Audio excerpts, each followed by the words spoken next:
Bien-aimés dans le Seigneur, bonsoir.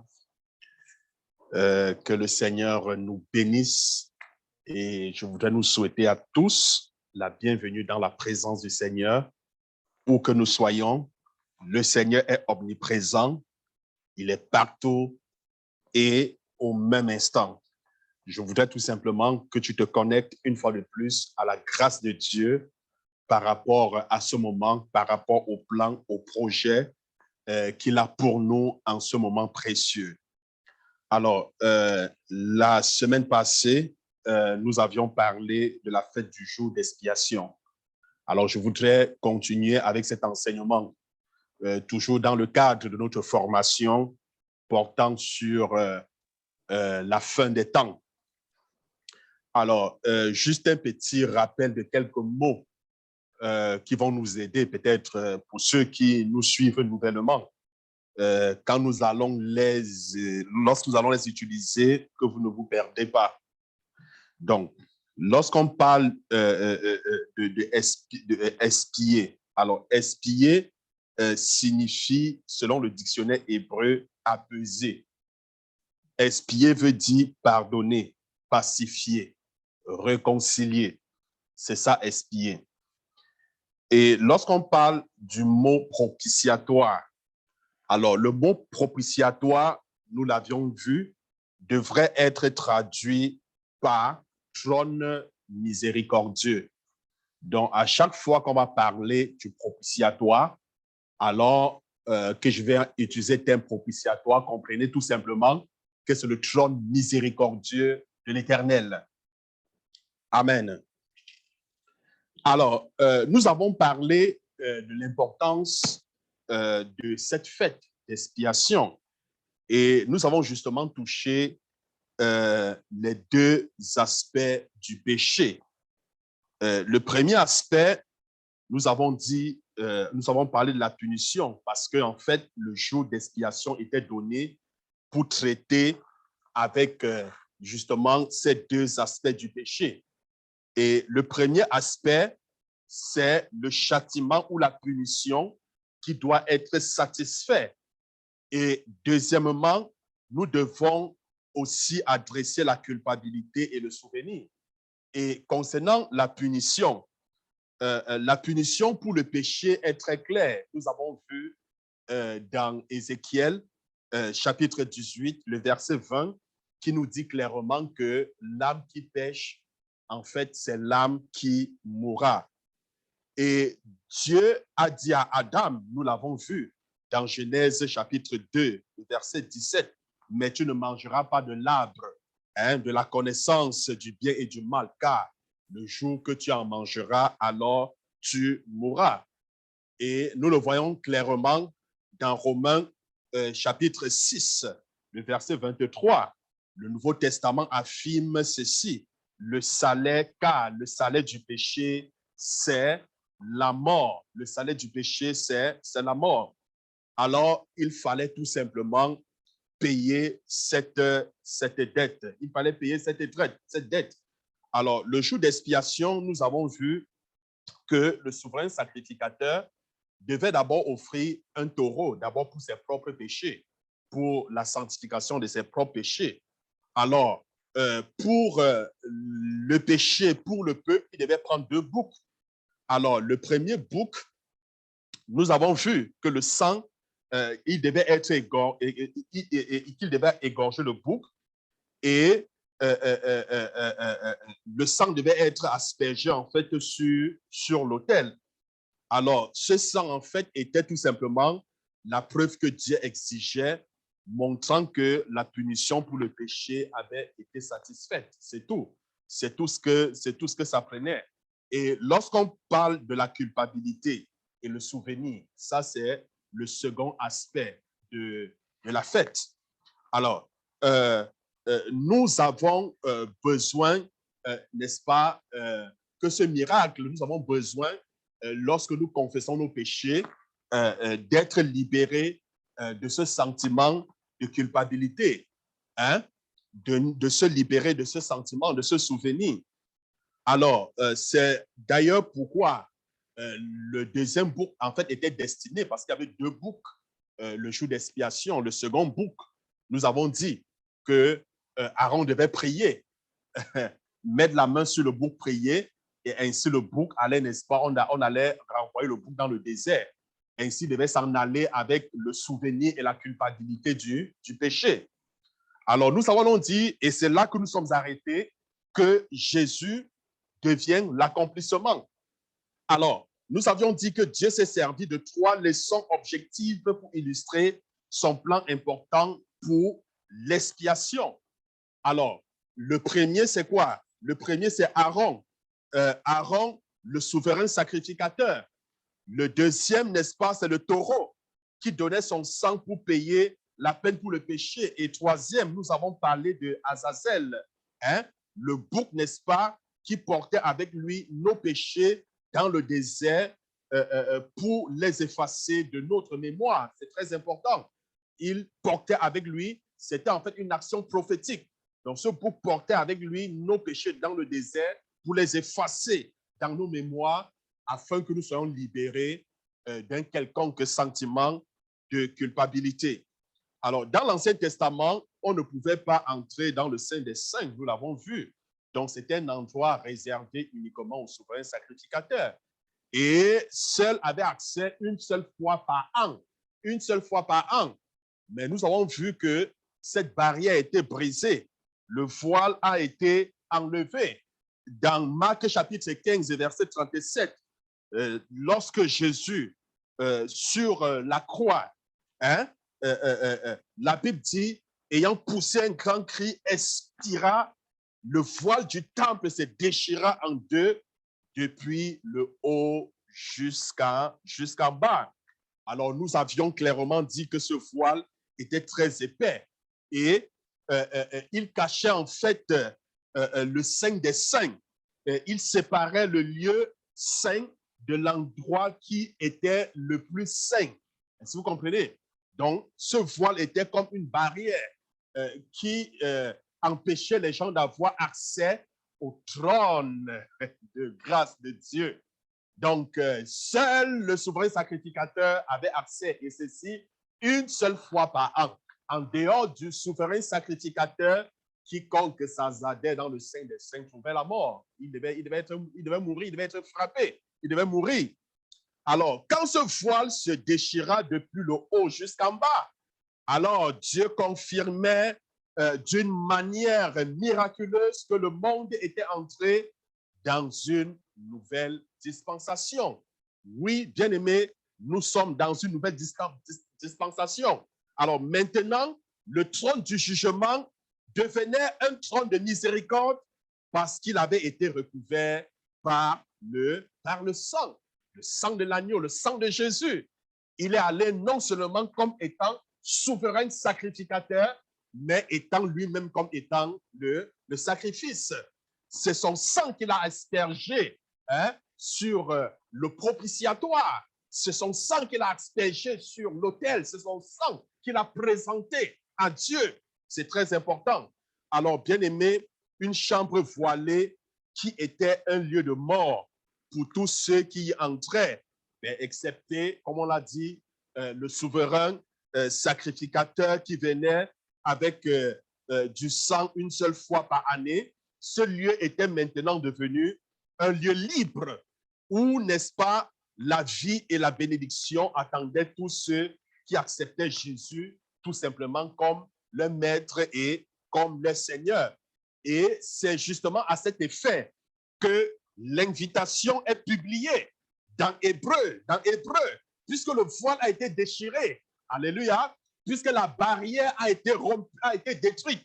L'invitation est publiée dans Hébreu, chapitre 4, verset 16. Approchons-nous donc avec assurance. N'ayons plus de crainte. Non, ce n'est plus un trône de condamnation. Non, nous n'allons plus être frappés par la colère de Dieu. Non, approchons-nous donc avec assurance du trône de la grâce afin d'obtenir miséricorde et de trouver grâce pour être secourus dans nos besoins. Bien-aimés, si nous allons plus loin, Hébreux chapitre 10, le verset 19, le verset 22, ainsi donc, frères, puisque nous avons au moyen du sang de Jésus une libre entrée dans le sanctuaire pour la route nouvelle et vivante qu'il a inaugurée pour nous à travers du voile, c'est-à-dire de sa chair. Et puisque nous avons un souverain sacrificateur établi sur la maison de Dieu, approchons-nous donc avec un cœur sincère, dans la plénitude de la foi, les cœurs purifiés d'une mauvaise conscience et le corps lavé d'une eau propre. Alors, bien-aimés, je voudrais qu'on comprenne que Jésus est le dernier sacrifice. Amen. Vous voyez, c'était chaque année, en fait, que le souverain sacrificateur allait dans le Saint des Saints. Alors, chaque année, il fallait offrir un sacrifice à Dieu. Chaque année, il fallait aller, chaque année. Mais Jésus est le dernier sacrifice. Est-ce que tu peux dire Jésus est le dernier sacrifice? On n'a plus besoin d'aller chaque année, bien-aimé. Non, on n'a plus besoin. Jésus a ouvert la voie qui mène au propitiatoire. La voie qui mène, n'est-ce pas, au trône miséricordieux. Il a ouvert la voie. La voie était restreinte. La voie était donnée à une seule personne, le souverain sacrificateur. Le peuple n'avait pas accès. Ce n'était pas possible. Mais Jésus a ouvert la voie. Son sang était offert une fois pour toutes parce que sa vie éternelle était suffisante pour payer pour les péchés du monde entier. Oui, sa vie éternelle était suffisante aux yeux de Dieu pour payer pour le monde entier. Il n'a donc pas besoin de s'offrir lui-même chaque année, comme au temps du Nouveau Testament, comme au temps, comme la fête se faisait. Il n'a pas besoin d'aller s'offrir chaque année. Non, il n'a pas besoin. Il n'a pas besoin, bien-aimé. Il n'a pas besoin. Il a été offert pour le péché une fois pour l'éternité tout entière. Il s'est donné une fois pour toute l'éternité. La Bible dit dans le livre des Hébreux, au chapitre 10, le verset 4 au verset 5, Hébreux, chapitre 10, verset 4 au verset 5, car il est impossible que le sang des taureaux et des boucs ôte les péchés. C'est pourquoi Christ, entrant dans le monde, dit, tu n'as voulu ni sacrifice ni offrande, mais tu m'as formé un corps. Bien-aimé, nous avons un grand souverain sacrificateur. Amen. Nous avons un grand souverain sacrificateur. Après s'être mort sur la croix pour nos péchés, après qu'il soit mort sur la croix pour nos péchés, alors il est devenu notre souverain sacrificateur. Il s'est servi de son propre sang pour l'asperger dans le sein du ciel. Amen. Il s'est servi de quoi? De son sang. Suivez-moi bien, je dis bien qu'après la mort de Jésus, après la mort de Jésus sur la croix pour nos péchés, suivez bien, après qu'il soit mort sur la croix pour nos péchés, il est devenu quoi? Notre souverain sacrificateur. Et je dis, il s'est servi de son propre sang pour l'asperger dans le sein des saints du ciel. Mais vous savez que le tabernacle, le tabernacle sur terre, c'était comme, en fait, c'était une forme de maison de Dieu sur terre. Est-ce que vous comprenez? Où le souverain sacrificateur devait aller et puis aller dans le sein des saints. Est-ce que vous comprenez? Et asperger le sang des boucs. Est-ce que vous comprenez? Mais Jésus, après sa mort, est allé dans le sein des saints au ciel. Il est allé se présenter afin d'asperger son sang sur le trône. Est-ce que quelqu'un peut dire Amen? Alors, bien aimé, la tente d'assignation de Moïse et le temple à Jérusalem étaient seulement des exemples terrestres. Est-ce que vous comprenez? La tente d'assignation où le peuple venait, tout ça, c'était juste des exemples terrestres. Parce que le sein même, le trône même là, il est en haut. C'était juste des exemples terrestres. Un modèle que Dieu a donné aux hommes. Alors, rappelez-vous des paroles de Jésus à Marie. Hein? Des paroles de Jésus à Marie dans Jean chapitre 20, le verset 17. Jean au chapitre 20, le verset 17. Jésus lui dit, ne me touche pas. Est-ce que vous avez vu ça? Jésus lui dit, ne me touche pas, car je ne suis pas encore monté vers mon Père. Ne me touche pas, car je ne suis pas encore monté vers mon Père. Mais Jésus, ça c'est quand Jésus était ressuscité. Écoutez, Jésus devait prendre son sang et l'asperger dans le ciel pour prouver à Dieu que la dette pour le péché avait été payée. Et c'est ce qu'il a accompli. Est-ce que vous comprenez? Et c'est ce qu'il a accompli. Mais nous le voyons dans Hébreu. Allons dans Hébreu, chapitre 9, le verset 11 au verset 12. Hébreu, chapitre 9, verset 11 au verset 12. Mais Christ est venu comme souverain sacrificateur des biens à venir. Il a traversé le tabernacle plus grand et plus parfait, qui n'est pas construit de main d'homme. Est-ce que vous comprenez?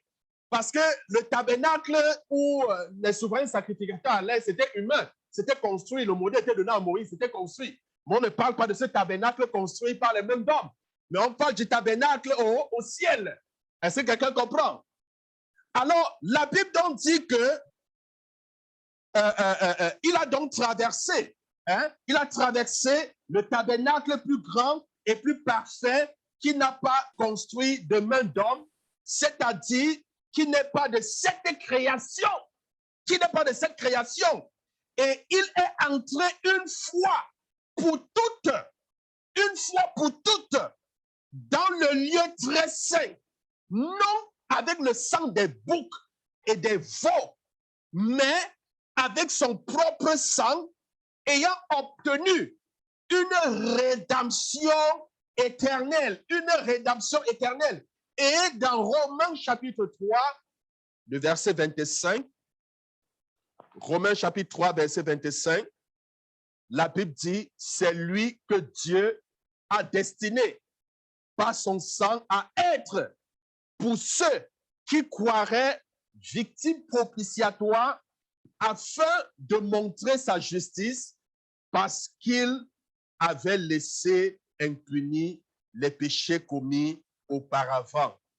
Gloire à Dieu. Gloire à Dieu.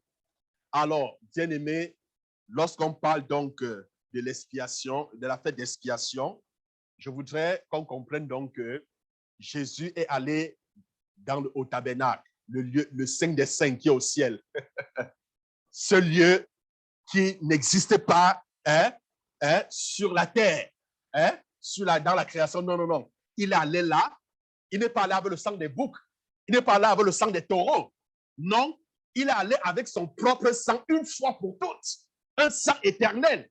Et il a aspergé sur l'autel afin de payer ta dette pour l'éternité. Est-ce que quelqu'un peut dire Amen? Alors, lorsqu'on parle donc de la fête d'expiation, ce que nous devons comprendre aussi, c'est que c'est un jour d'humiliation pour l'âme.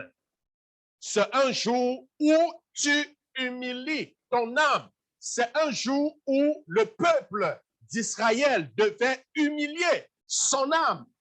Nous obtenons une compréhension plus approfondie de la lettre aux Hébreux, d'autant pour moi, en étudiant en fait le jour d'expiation. On dit souvent que la nouvelle alliance était contenue dans la vieille, n'est-ce pas?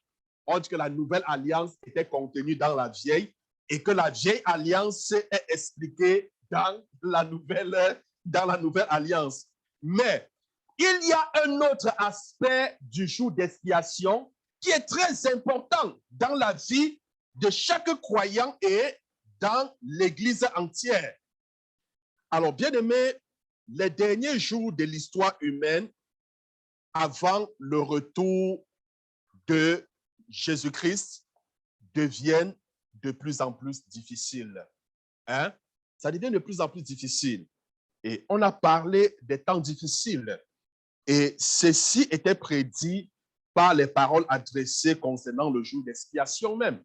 Est-ce que vous comprenez? Lorsqu'on prend nos Bibles dans Lévitique, au chapitre 16, le verset 29,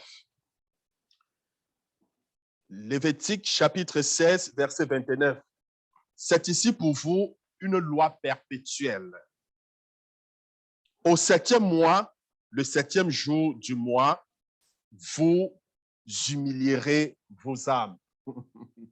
Tu vas humilier ton âme. Alors, nous trouvons d'autres commandements concernant le jour d'expiation dans Lévitique chapitre 23. Alors, si je prends Lévitique 23, verset 29, Lévitique chapitre 23, le verset 29, la Bible dit, toute personne qui ne s'humiliera pas ce jour-là, écoutez bien, c'était un jour d'humiliation.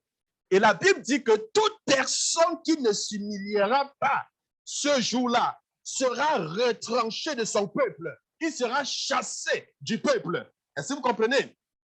Toute personne qui fera ce jour un ouvrage quelconque, je la détruirai du milieu de son peuple. Donc, c'était en même temps un jour de repos. Ce n'était pas un jour où tu devais travailler, tu ne devais rien faire. C'était un jour d'humiliation. Comment est-ce que le peuple s'humiliait? Il s'humiliait dans le jeûne. C'était un jour de jeûne, de prière. Est-ce que vous comprenez? Un jour de jeûne, un jour, et puis on va voir pourquoi la période même était choisie. La période du jeûne, c'était même pendant la récolte. C'était pendant la période d'abondance que Dieu les amenait à s'humilier. Hein? Nous allons voir pour qu'ils ne s'enorgueillissent pas, pour qu'ils ne comptent pas sur ce qu'ils ont, mais qu'ils apprennent à compter sur Dieu. Donc, bien aimé, c'est un jour d'humiliation, c'est très important. Alors, Ésaïe expliqua la manière dont le jour d'expiation était observé quelques siècles plus tard, lorsque dans Ésaïe, au chapitre 58, le verset 5, il dit, Ésaïe, au chapitre 58, le verset 5, il dit, est-ce là le jeûne auquel je prends plaisir? Est-ce là le jeûne auquel je prends plaisir? En fait, il expliquait comment est-ce que la fête d'expiation devait se produire. Alors, il dit, est-ce là le jeûne auquel je prends plaisir? Hein? Est-ce là le jeûne auquel je prends plaisir? Un jeûne où l'homme humilie son âme, un jour où l'homme humilie son âme, courber la tête avec un joug et se coucher sur le sac et la cendre. Est-ce là ce que tu appelles un jeûne, un jour agréable à l'Éternel? Est-ce que vous comprenez? Donc, si vous prenez tout Ésaïe 58, vous allez voir. Hein? Après, il va expliquer même le jeûne auquel il prend plaisir. Donc, bien aimé, c'était en fait un jour solennel pour l'affliction de l'âme. Amen.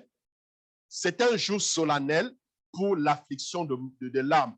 Alors, le mot humilié, tel qu'employé dans Lévitique, je dis bien le mot humilié, tel qu'employé dans Lévitique au chapitre 16, le verset 29, est le mot hébreu Anna.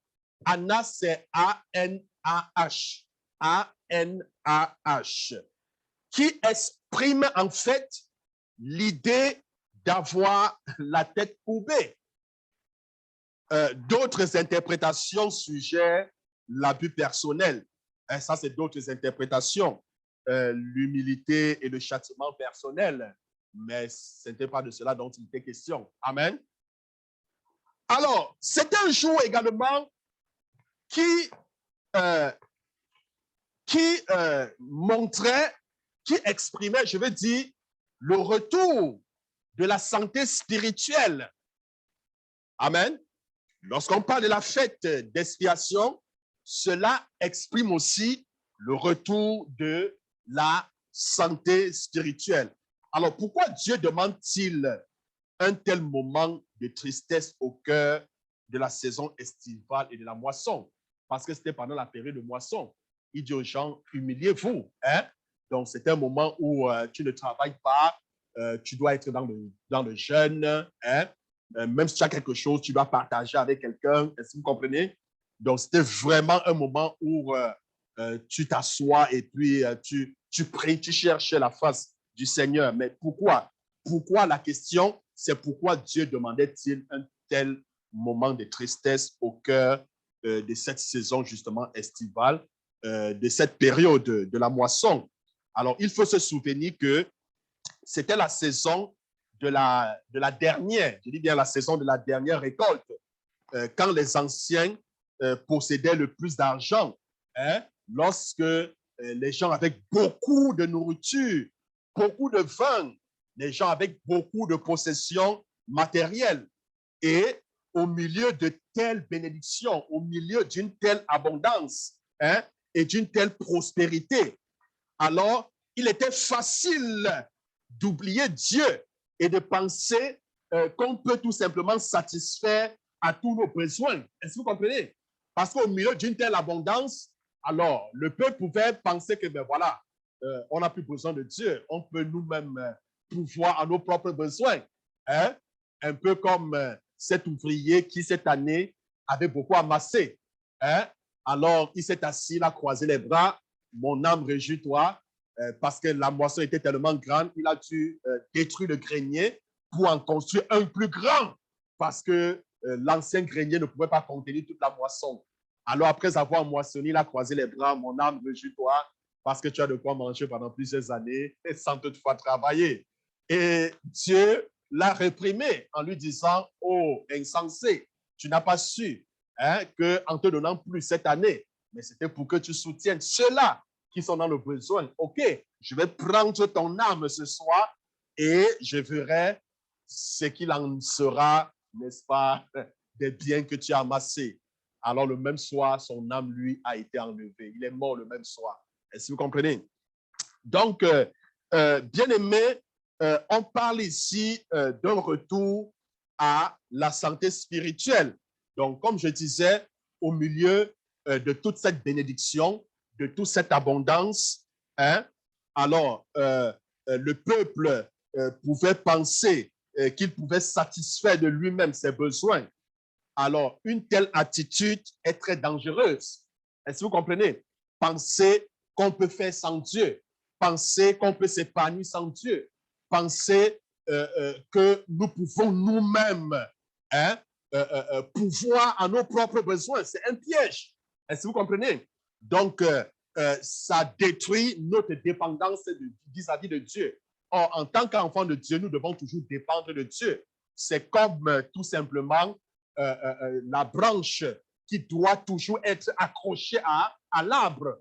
Alors, si la branche n'est pas accrochée à l'arbre, elle ne peut pas produire du fruit. Alors, Jésus est le tronc ou l'arbre. Nous sommes les branches et nous devons demeurer attachés à l'arbre. Alors, le danger, c'est quoi? Quand nous pensons que nous n'avons pas besoin de Jésus, quand nous pensons que nous pouvons prendre soin nous-mêmes de nous-mêmes, alors nous sommes semblables à cette branche qui est détachée du tronc. Alors, qu'est-ce qu'elle fait? Elle sèche. Et lorsqu'elle sèche, qu'est-ce qu'on fait? On ramasse et puis on met au feu et on brûle. Donc, c'est un danger, bien aimé. C'est un danger. Et Dieu, justement, dans une telle attitude, est dangereuse et elle peut conduire à de terribles conséquences. Et nous voyons Moïse avertit les enfants d'Israël concernant justement cette attitude. Est-ce que vous comprenez? Il les avertit concernant cette attitude. Et nous le voyons clairement dans Deutéronome au chapitre 32, le verset 12 au verset 15. Deutéronome au chapitre 32, verset 12 au verset 15. L'Éternel seul a conduit son peuple et il n'y en avait avec lui aucun Dieu étranger. Il a fait monter sur les hauteurs du pays et Israël a mangé les fruits des champs. Il lui a fait sucer le miel du rocher, l'huile qui sort du rocher le plus dur, la crème des vaches et le lait des brebis, avec la graisse des agneaux, des béliers, de Basan et des boucs, avec la fleur du frôme, et tu as bu tu as bu le sang du raisin, le vin. Israël est devenu gras. Écoutez, il dit Israël est devenu gras et il a regimbé. Tu es devenu gras, épais et reflet. Et il a abandonné Dieu, son créateur. Il a méprisé le rocher de son salut. Est-ce que vous comprenez? Dieu l'a dit, écoutez, hein? Mais écoutez, parce que vous êtes dans l'abondance, ne tombez pas dans le piège. Hein? Vous avez mangé, vous avez des brebis, vous avez le lait qui coule, vous avez les béliers, vous avez les vaches. Attention, ne tombez pas dans le piège d'oublier la source de votre bénédiction. N'oubliez pas celui qui vous a donné ces choses.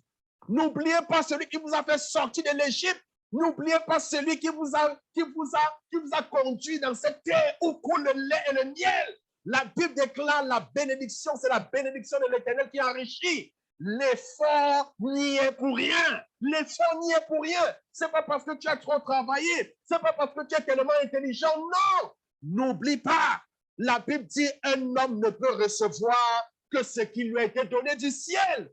Et Dieu fait pleuvoir sur le toit du méchant comme sur le toit du juste. Donc, bien aimé, c'était pour éviter au peuple d'Israël de tomber justement dans ce piège. Amen. Que en pleine période estivale, en pleine abondance, il a dit, vous deviez vous humilier, vous devez jeûner. Vous devez jeûner. Jeûner. Pourquoi quand Dieu sort le peuple d'Israël de l'Égypte, il les fait passer par le désert? Vous savez pourquoi? Pourquoi est-ce qu'il les donne la manne tous les jours? Pour les apprendre à compter sur lui. Il dit, quand vous prenez, ne gardez pas la portion du lendemain. Non, non, non. À chaque jour, Dieu pourvoira une nouvelle portion. Mais il y avait des gens qui s'entêtaient, qui ne parvenaient pas à faire confiance en Dieu, que Dieu pouvait prendre soin tous les jours d'eux. Mais il y a des gens qui prenaient au-delà de la portion journalière. Et lorsqu'ils gardaient, qu'est-ce qu'elle faisait? Elle pourrissait. Ils ne pouvaient plus l'utiliser. Donc, c'est une épreuve où, n'est-ce pas, Dieu nous apprend à compter sur lui tous les jours. Amen. C'est très important. Et Dieu les avait avertis. Alors, bien aimé, lors de cette marche en arrière, le jour d'expiation était une manière pratique employée par Dieu pour aider ses enfants à récupérer en fait leur santé spirituelle. Parce que en s'humiliant devant le Seigneur, dans le jeûne, ainsi de suite, ils retrouvent aussi leur santé spirituelle. Alors, nous avons un appel à la repentance. Amen. Nous avons un appel à la repentance. Jésus se servit de cette église. Jésus s'est servi de cette église dans Apocalypse. Quand vous lisez Apocalypse chapitre 2 et chapitre 3. Alors, dans ces deux livres d'Apocalypse, Jésus se sert de cette église en fait pour décrire les 7 stages, ou alors les 7 stades que l'église aurait à traverser. Est-ce que vous comprenez? Donc, ce sont les différents stades que l'église doit traverser. Alors, le dernier stage, en fait, décrit l'église pendant les derniers jours. Quand vous regardez la 7e église, c'est l'église pendant les derniers jours. Alors, juste avant le retour du Seigneur Jésus-Christ, cette église est tombée dans le piège expliqué par Moïse. Est-ce que vous comprenez? Justement, le piège que Moïse a dit, attention, vous aurez beaucoup amassé, vous aurez beaucoup d'argent, vous seriez bien. Faites très attention de ne pas oublier l'Éternel. Faites très attention. Et justement, l'église de la fin des temps, la septième. Est-ce que vous comprenez le septième stade? L'église va tomber dans ce piège. Est-ce que vous comprenez? Parce que l'église aura tellement amassé qu'elle va penser qu'elle est riche. Hein? Alors sans savoir qu'elle est pauvre.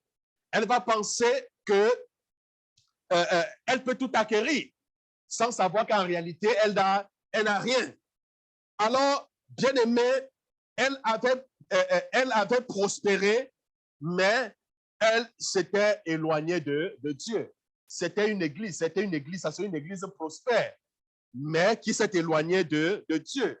Donc, il s'agit de l'église de Laodicée, tel qu'il est présenté dans le livre de Apocalypse. Donc, les Laodiciens disaient au sujet d'eux-mêmes dans Apocalypse, si vous prenez Apocalypse chapitre 3, le verset 17, Apocalypse 3, verset 17, ils disaient, je suis riche, je me suis enrichi et je n'ai besoin de rien. Vous voyez l'attitude de l'Église de la fin des temps? Hein? Je suis riche, je me suis enrichi et je n'ai besoin de rien. Donc, on met quasiment Dieu de côté. On oublie Dieu. On oublie que si on a acquis toutes ces choses, ben c'est le Seigneur. Est-ce que vous comprenez? Et au lieu que ces choses soient une bénédiction pour nous, ça devient plutôt une malédiction. Ça devient plutôt un sujet de destruction. Amen. Alors, voici comment ceci était arrivé à cette église. La Bible dit en fait dans Marc chapitre 4, le verset 19. Marc chapitre 4, verset 19. Mais en qui les soucis du siècle, la séduction des richesses et l'invasion des autres convoitises étouffent la parole et la rendent infructueuse. Amen. Voilà donc ce qui arrive à l'Église. Les convoitises de la vie, hein? Les soucis du siècle, la séduction des richesses, hein? Et d'autres convoitises. Qu'est-ce que cela fait? Cela étouffe tout simplement la parole et l'empêche d'être infructueuse. Alors, de plus, bien aimé, le point de vue divin était très différent de la description personnelle dans laquelle les Laodiciens étaient tombés. Alors, Dieu dit, tu ne sais pas que tu es malheureux, parce qu'eux, ils pensaient qu'ils étaient riches. Leur point de vue était différent du point de vue de Dieu. C'est pour cela, toujours dans Apocalypse 3, verset 17, dans la suite du verset, alors il dit, tu ne sais pas que tu es malheureux, tu ne sais pas que tu es misérable, mais tu ne sais pas que tu es pauvre, tu ne sais pas que tu es aveugle et que tu es nu. Elle se croyait riche, elle te croyait prospère, mais Dieu lui dit, mais écoute, tu es pourtant aveugle, tu es nu, tu es pauvre. Amen. Tu es pauvre, tu es pauvre. Alors, bien aimé, quand de tels problèmes spirituels se développent, Dieu présente normalement un jour d'expiation. Amen. Dieu présente un jour d'expiation où les églises doivent s'humilier devant lui. C'est très important. Où les églises doivent s'humilier devant lui. Dieu espère qu'elles se repentiront et qu'elles obéiront à l'appel prophétique dans Osée chapitre 10, le verset 12. Osée 10, verset 12, il dit, s'aimer selon la justice, moissonner selon la miséricorde, défrichez-vous un champ nouveau. Il est temps de chercher l'Éternel jusqu'à ce qu'il vienne et répande pour vous la justice. Bien-aimé, il est temps de se lever. Il est temps de chercher Dieu. Il est temps de s'humilier. Si nous adoptons de telles attitudes, bien-aimés, nous devons nous humilier devant le Seigneur, dans le jeûne, dans la prière. Amen. Alors, il donne en fait la promesse suivante pour l'Église qui répond et qui s'humilie devant lui. La réponse est tout simplement donnée dans Zacharie au chapitre 8. Zacharie chapitre 8, le verset 21 et le verset 22. Alors, les habitants d'une ville iront à l'autre en disant, allons implorer l'Éternel et chercher l'Éternel des armées. Nous irons aussi. Et beaucoup de peuples et de nombreuses nations viendront chercher l'Éternel des armées à Jérusalem et implorer l'Éternel. Quelle promesse! Si nous humilions les gens, Dieu va conduire davantage les gens vers nous. Amen. Oui, parce que Dieu a vu que nous avons changé d'attitude. Parce que très souvent, Dieu ne voudrait pas envoyer des personnes souvent à cause de certaines atmosphères qui règnent à l'église de Laodicée. Alors, s'il envoie des personnes qui seront corrompues avec une telle attitude qu'ils peuvent vivre sans Dieu, Dieu ne doit pas les envoyer. Amen. Dieu ne les enverra pas. Amen. Mais si on s'humilie devant le Seigneur, on crie devant le Seigneur, que le Seigneur nous pardonne et qu'on change de mentalité, alors le Seigneur enverra des personnes. Est-ce que quelqu'un peut dire Amen? Le réveil naîtra et la gloire de Dieu viendra sur l'Église. Amen. Des centaines de personnes seront sauvées. Elles seront guéries et envoyées pour accomplir l'œuvre du Seigneur. Alléluia. Dans Somme chapitre 119, le verset 67, Somme 119, le verset 67, David dit, avant d'avoir été humilié, je m'égarais. Maintenant, j'observe ta parole. Avant d'avoir été humilié, je m'égarais. David dit, avant de s'humilier, il était en train de s'égarer. Mais maintenant qu'il s'est humilié, il a retrouvé le chemin. Gloire à Dieu. Et il observe sa parole. Il met sa parole en pratique. Bien-aimés, un jour d'expiation est bon pour nous. Nous devons les accepter quand ils viennent. Ils nous servent contre le cœur de Dieu. Amen. Ils nous servent contre le cœur de Dieu. Donc, bien-aimés, le trône, je voudrais aborder le trône et la présence de Dieu lors du jour d'expiation. Alors, le jour d'expiation indique aussi une saison troublée pendant la période qui précède la venue du Seigneur. Alors, si nous prenons nos Bibles dans Luc chapitre 21, Luc chapitre 21, le verset 25 au verset 27. Luc chapitre 21, verset 25 au verset 27. La Bible, Jésus nous a enseigné ceci. Il dit, il y aura des signes dans le soleil, dans la lune et dans les étoiles et sur la terre. Il y aura de l'angoisse chez les nations qui ne sauront que faire au bruit de la mer et des flots. Les hommes rendront l'âme de terreur dans l'attente de ce qui surviendra pour la terre, car les puissances des cieux seront ébranlées. Alors, on verra le Fils de l'homme venant sur une nuée avec puissance et une grande gloire. Alors, bien aimé, il y a une bataille intense. Une bataille intense. Les temps d'aujourd'hui sont remplis de combats spirituels. Est-ce que vous comprenez? Il dit bien, les temps d'aujourd'hui sont remplis de batailles spirituelles dirigées contre l'homme. Et en tant qu'enfants de Dieu, nous sommes la cible principale. Nous sommes la cible même de Satan. N'oublions pas, la Bible dit, notre ennemi rôde comme un lion rugissant, cherchant qui il dévorera. Donc, nous devons toujours être en alerte. Alors, l'humanité est destinée à être rachetée ou à être damnée. Est-ce que vous comprenez? Et une bataille est livrée pour chaque vie. Une bataille est livrée pour chaque famille. Une bataille est livrée pour chaque village et pour chaque nation. L'Église de Jésus-Christ a vraiment besoin de faire l'expérience de l'autorité de Dieu. Amen. Elle a besoin, si nous voulons remporter nos batailles personnelles, si nous voulons remporter la bataille dans nos familles, dans nos villages, dans nos régions, dans nos circonscriptions, nous avons besoin de faire l'expérience de l'autorité de Dieu afin que ses membres puissent remporter la victoire pour leurs propres circonstances personnelles ainsi que dans les autres affaires universelles concernant l'homme.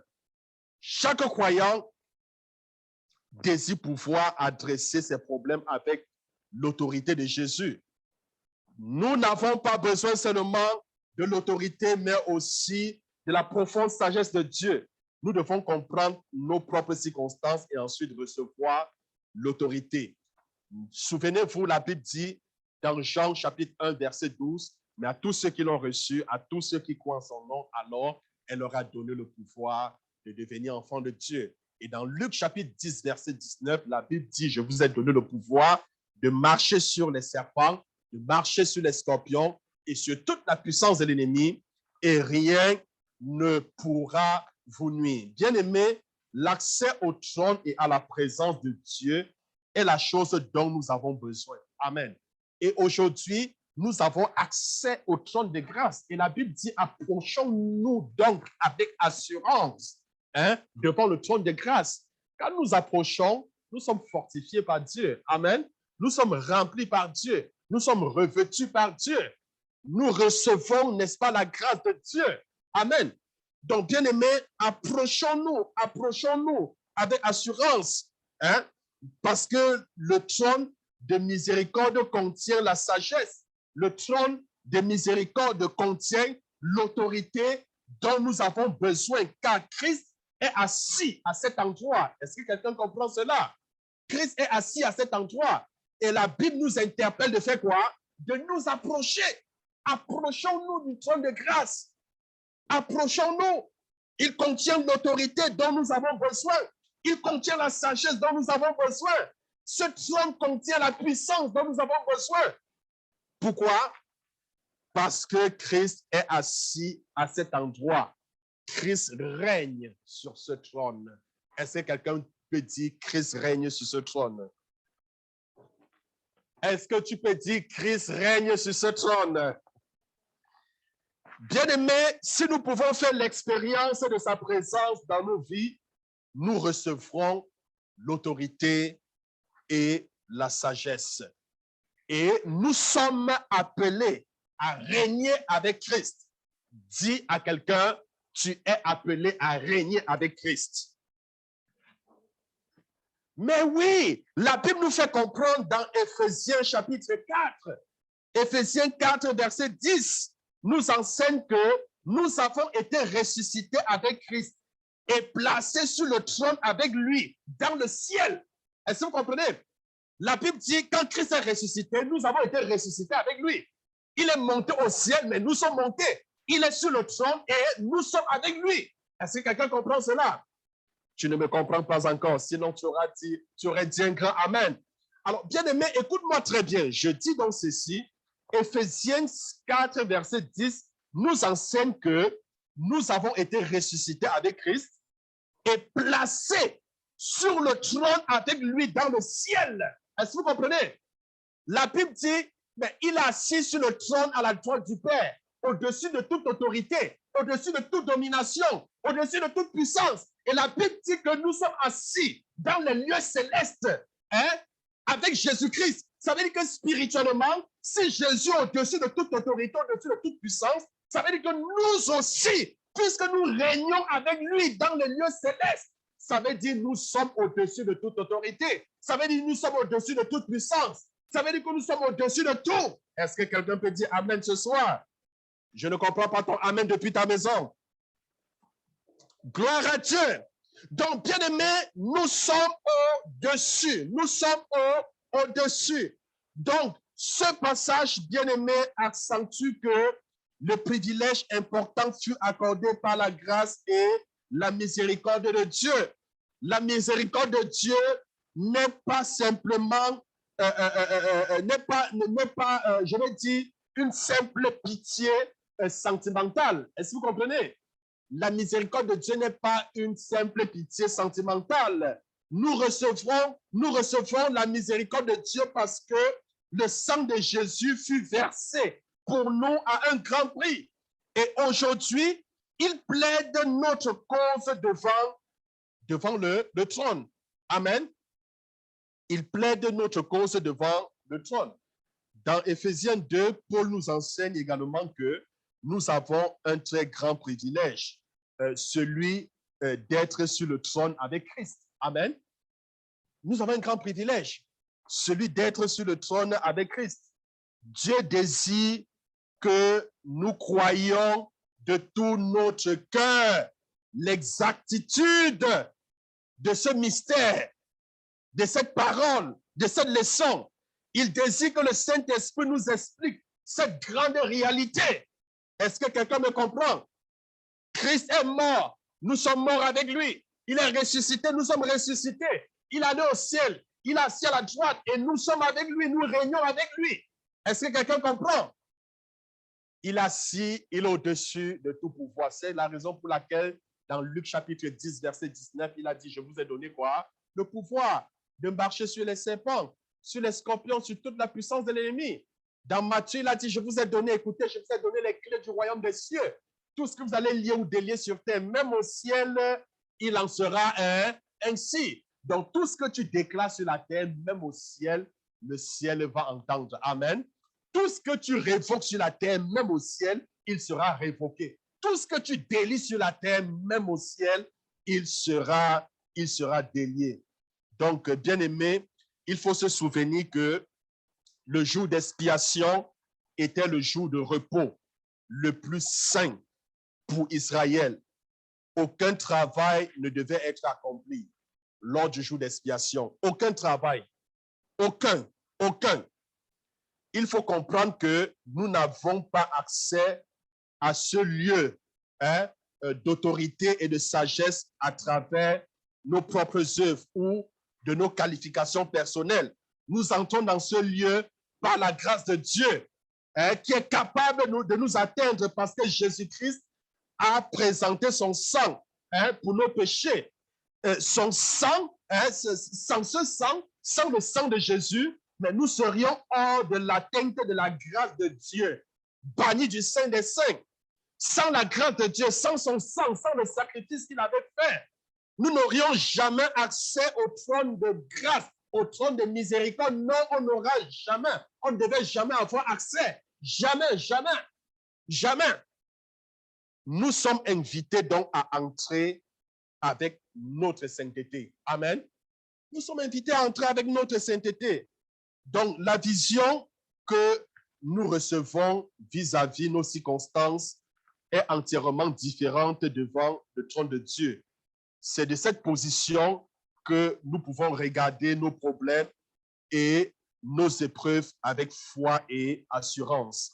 Il est essentiel, bien aimé, pour nous de comprendre notre place et notre accès devant le trône et la présence de Dieu si nous désirons recevoir l'humilité de l'âme qui mène au réveil.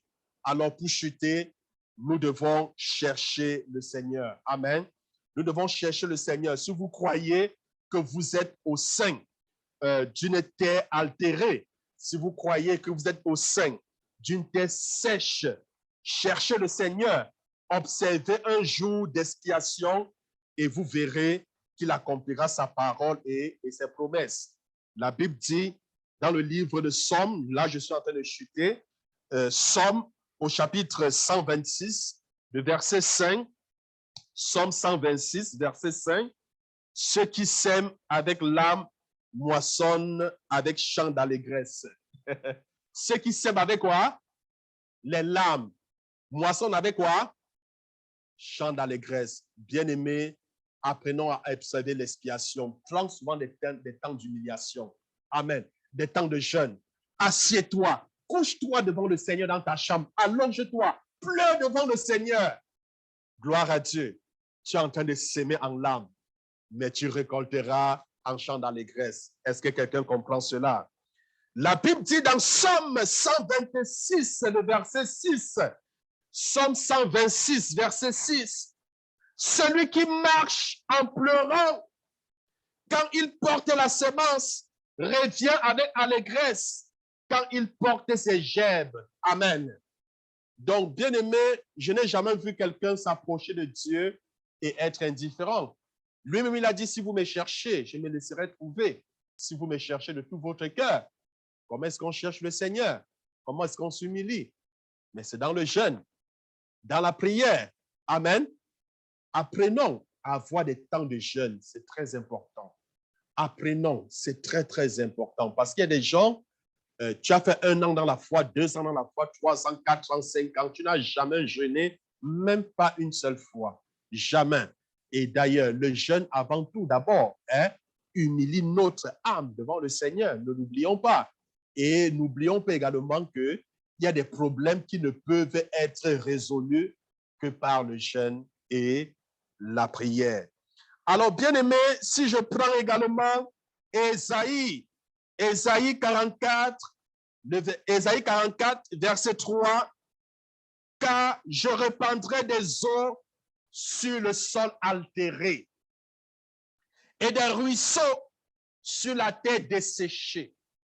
Je répandrai mon esprit sur la race et ma bénédiction sur les rejetants. » Quand tu t'humilies, quand tu cherches la face de Dieu, il dit, il répand l'eau sur le sol altéré, les ruisseaux sur la terre desséchée.